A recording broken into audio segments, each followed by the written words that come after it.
Kalau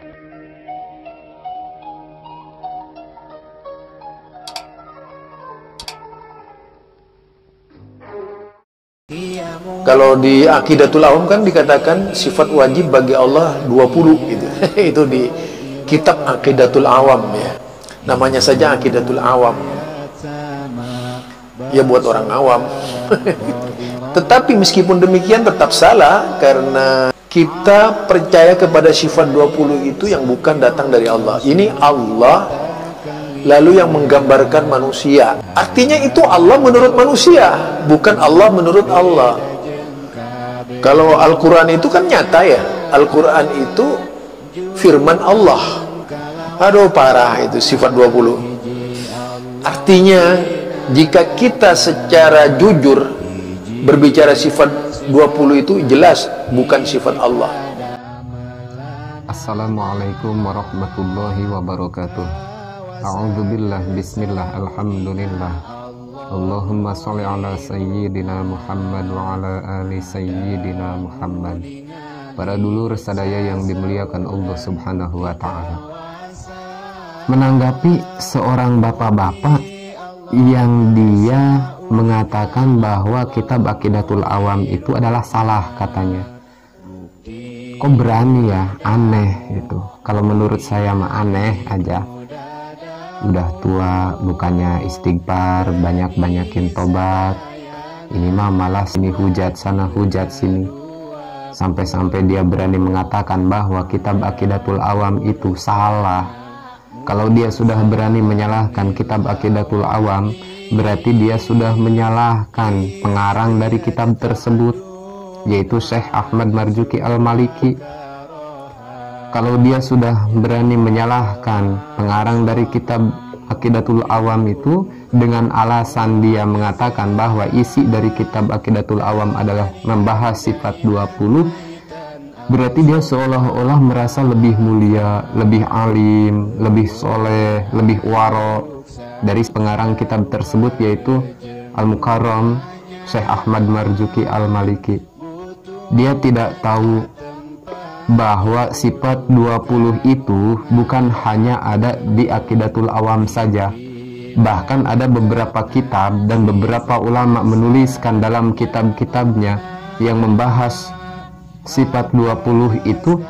Diantaranya kita mengenal Tijan Ad-Darori yang dikarang oleh Syekh Ibrahim Al-Bajuri, dan kita mengenal juga kitab Kifayatul Awam dikarang oleh Syekh Muhammad Al-Fudoli, dan kita juga mengenal kitab, bahkan ini adalah kitab fikih, nama kitabnya adalah Riyadul Badi'ah yang dikarang oleh Muhammad Sulaiman Hasbullah. Itu sebenarnya itu kitab fikih, cuman diawali dengan sifat 20, mengenalkan kepada orang-orang awam atau orang-orang yang lagi belajar ilmu, golongan-golongan mubtadiin atau golongan ibtida yang baru-baru mengenal ilmu. Nah, dikenalkanlah sifat-sifat Allah yang ada di dalam sifat 20. Tapi dia berani mengatakan bahwa sifat 20 itu bukan sifat Allah. Kalau kita menghafal sifat 20, kata dia, kita seolah-olah sudah berani menyifati Allah. Jadi Allah yang disifati oleh kita, jadi kita yang menciptakan Allah. Dia berani mengatakan seperti itu dalam videonya. Cuman yang ditampilkan oleh saya di sini adalah potongan-potongan video yang menurut saya sangat kontroversi para dulur. Jadi begini para dulur ya. Sifat 20 itu sebenarnya bukan manusia yang memberikan sifat kepada Allah. Dia berkata, kalau Al-Quran itu kan jelas dalil yang langsung dari Allah, firman Allah. Sedangkan sifat 20 kan bikinan manusia. Mana yang harus kita ikuti? Tentu saja kan Al-Quran. Oke, dia berani berkata seperti itu. Sekarang gini aja.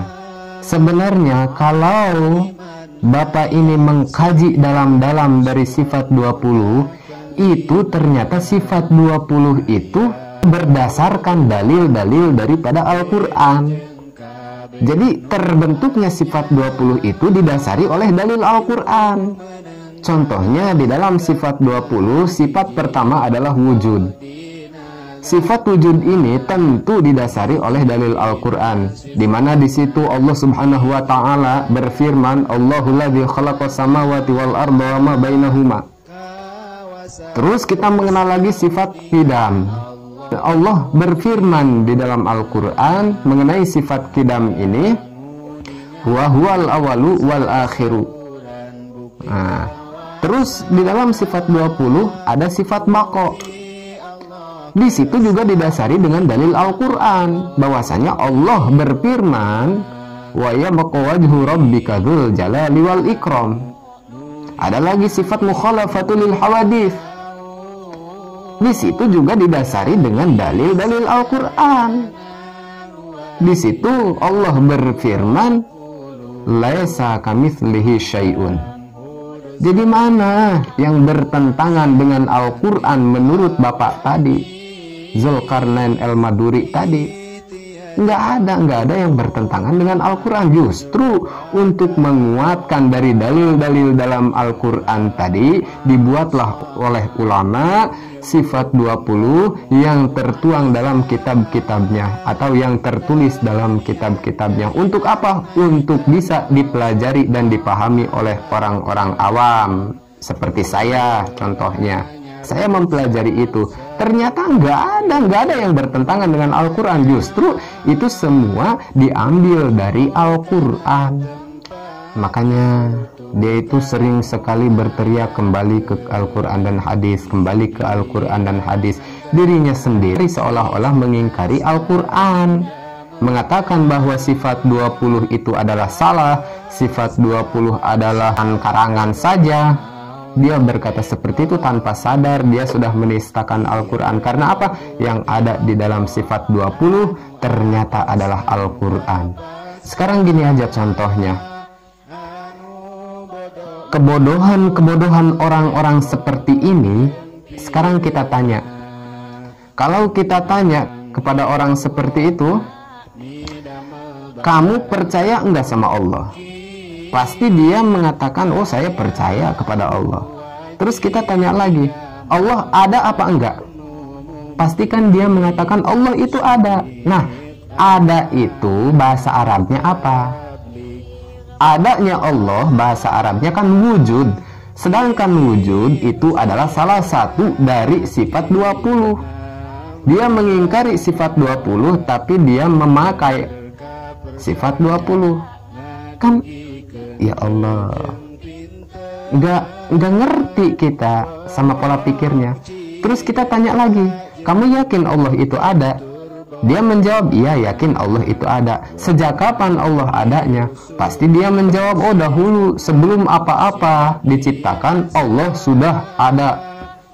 Jadi Allah itu yang awal dan yang akhir.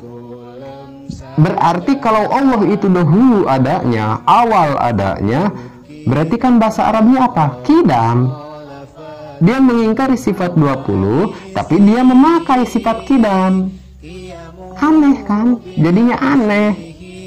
Terus kita tanya lagi, kamu percaya dan yakin bahwa Allah itu dahulu atau qidam? Nah, sampai kapan Allah adanya? Pasti dia menjawab, oh Allah itu kekal. Kekal itu bahasa Arabnya apa? Baqo. Dia mengatakan, oh sifat 20 salah, tapi dia memakai sifat 20 dalam jawaban tersebut. Terus kita tanya lagi, kalau kita tanya, kalau Allah itu langgeng, kalau Allah itu abadi, Allah itu seperti apa? Apakah dia itu mempunyai tangan atau kaki atau kepala? Pasti dia menjawab, Allah itu tidak serupa dengan makhluk. Kalau Allah tidak serupa dengan makhluk, bahasa Arabnya apa? Berarti mukhalafatul lil hawaditsi. Laisa kamitslihi syai'un. Dia menyalahkan sifat 20, tapi kalau kita tanya seperti itu, pasti jawabannya dia memakai sifat 20. Kan aneh. Jadi gini aja dulur ya, kita tentu bisa membedakan mana orang yang berpikir cerdas dan mana orang yang tenggelam dalam kebodohan. Kita masih merasa bersyukur kepada Allah Subhanahu wa Ta'ala. Karena apa?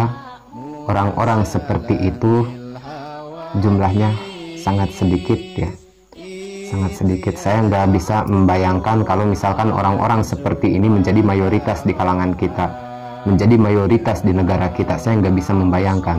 Mudah-mudahan ada manfaatnya. Mohon maaf sebesar-besarnya bila ada kesalahan dalam penyampaian saya. Wabillahi taufiq wal hidayah. Wassalamualaikum warahmatullahi wabarakatuh.